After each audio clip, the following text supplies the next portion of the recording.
ተሽሎታል ወይ አልተሻለውም፣ ዳነ ወይ ተነሳ ወይ ነው የሚባለው። ትናንት አለፈ፣ ትናንት ተኝቷል። ዛሬ ወደዚህ ስንመጣ እች ልጅ አባቷን ይዛ መጣች። ለምን አባቷን ይዛ መጣች? ልጠይቀው፣ በጣም አሞታል፣ ሌላም ነገር ሊኖርበት ይችላል ብላ ኤክስፕሌን አደረገች። ሰማን። ከገቡ በኋላ እንዴት ነህ ተሻለ ሆይ እንደ ማኩረፍም አለ። ያ ኖርማል ነው፣ እንደዛ ነው የምትሆኘው። ከዛ በኋላ ሰላም ተባባሉ። ከዛ በኋላ አንስቶ ስለዚች ልጅ ማውራት መታለች። ቆይ አንዴ፣ ቆይ ኖ ልጅ ያ ልጅ ሳኒ ቆይ አንዴ፣ አሁን በቃ መጣችሁ ያለ መጣችም ወይ ብላ መጠየቅ የለባትም። አንደኛ ነገር ይሄ ስህተት ነው። የእሱንም እነግርሻለሁ እንዳገቡብኝ ብላ መጠየቅ የለባትም። ሁለተኛ ነገር አባት ሲሆን አባትየው ሊያስታርቅ እንጂ ሊያጣላ አይደለም። እነዚህ ልጆች ያልጨረሱት ነገር አለ። ቢጨርሱ እንኳን እቺ ልጅ ውስጥ አለ የሆነ ነገር፣ እሱ ውስጥ የሆነ ነገር አለ። ስለዚህ እነዚህን ልጆች ለማቀራረብ ያለውን ነገር ሁሉ ነው የምትጠቀሚው። ገብቶሻል? በውሸት ማስታረቅ እንደሚባለው በእኛ ባህል መታረቅ አለባቸው ተብሎ ስለሚታመን በእውነትም ቢሆን ተነጋግሮ ነው። ግን እዛ ቦታ ላይ አይደለም። እዛ ቦታ ላይ መነጋገራቸው ስህተት ነው ነው። ሁለተኛ ነገር ወደ እሱ ጋር ስመጣ እሱ የተናገረው ነገር አንድ ሰው እሱም ትሁን እሷ ውጭልኝ ከህይወቴ ወይ ውጣልኝ ከህይወቴ ከተባለ አንድ ሰው እከሌን ማምጣት የለብህም፣ እከሌ ለአንተ ትጠቅማለች፣ እከሌ ለአንቺ ትጠቅማለች አያስፈልግም።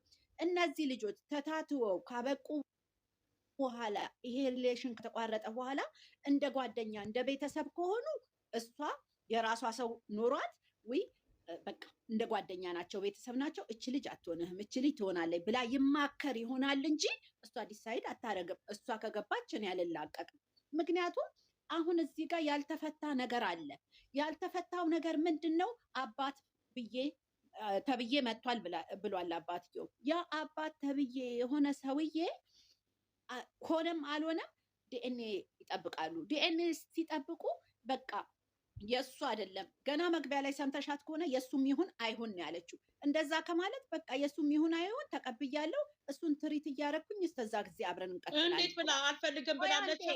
ቆይ አንዴ፣ ያ ነዋ ጥፋቷ። ታዲያ አልፈልግም ያለ ሰው ምን አገባትና ነው ከሌን ያዝ ከሌን ተው የምትለው? ከከሌ ጋር ሆን ካልሆንክ የምትለው?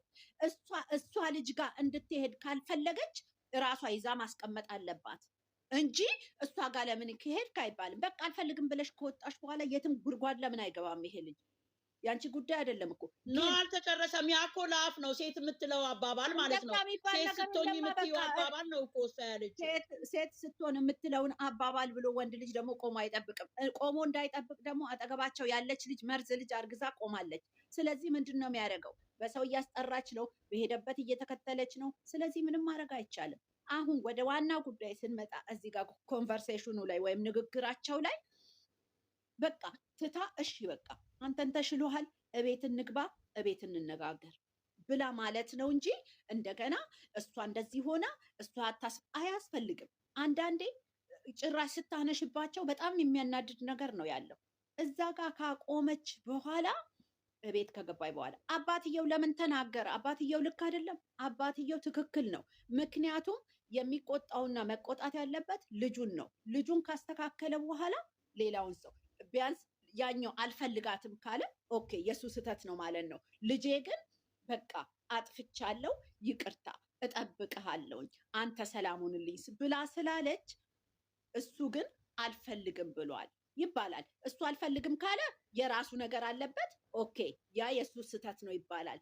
የግድ ልጁን ነው ወደ ፖዘቲቭ ነገር አምጥቶ ተንበርክካም ይቅርታ ጠይቃም መንገዷን መቀጠል ያለባት። በቃ ማናት ይቅርታ ጠይቃ ተንበርክካ ማናት? አዳምጪ።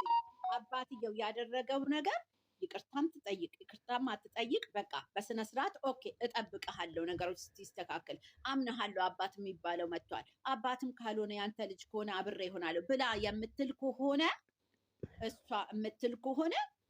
እሷ እሱን ስትል ቦጋለ ደግሞ አይ እኔ አልፈልግም ብሎ ሲል ኦኬ የልጄ ስህተት አይደለም፣ ቦጋለ አልፈልግም ስላለ መልካም መንገድ ነው ብሎ የሚለው አባትየው ገብቶሻል። ልጁን ግን እስከ መጨረሻው መንገድ ማስሄድ አለበት። ምክንያቱም ጥፋተኛውን ለማወቅ የግድ እነዚህ መንገዶች መሄድ አለበት፣ ነገሮችን ለማስማማት፣ ነገሮችን ለማብረድ። ወደ ዋናው ጉዳይ ስንመጣ ደግሞ ይሄ ልጅ ታሟል። ይሄ ልጅ የታመመው ምንድን ነው? ጭንቀት ነው። ይሄን ጭንቀት ታሞ ሳለ ጭቅጭቅ በተጣሉበት ነገር ማንሳት እኔ አግባብ ነው ብዬ አልልም። ወደ እሷ ጋር ስንሄድ ይሄ ነገር እውነት ቢሆን ትክክል ናት ያደረገችው ነገር፣ ሁሉ ነገር ትክክል ነው ያደረገችው ነገር።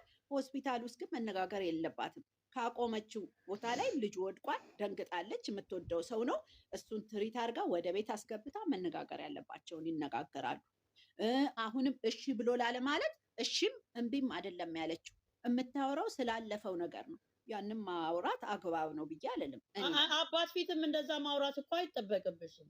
እንግዲህ እነሱ የነሱ የተለየ ነገር ስለሆነ ነው። በአጠቃላይ እኔ ጋሽዬም ስህተት አለው ብዬ አልልም፣ ብሩክም አልልም። ምክንያቱም አሁን እዛ ጋር ያለ አንቺ ከህይወቴ ወጣኋልሽኝ፣ ህይወቴ ብትሆኝ እሺ ወጣኋልሽኝ፣ ስለዚህ ለምን አታይኝም? በቃ ተይ። እንዴት ነው አሁን እንደዚህ የምትይው?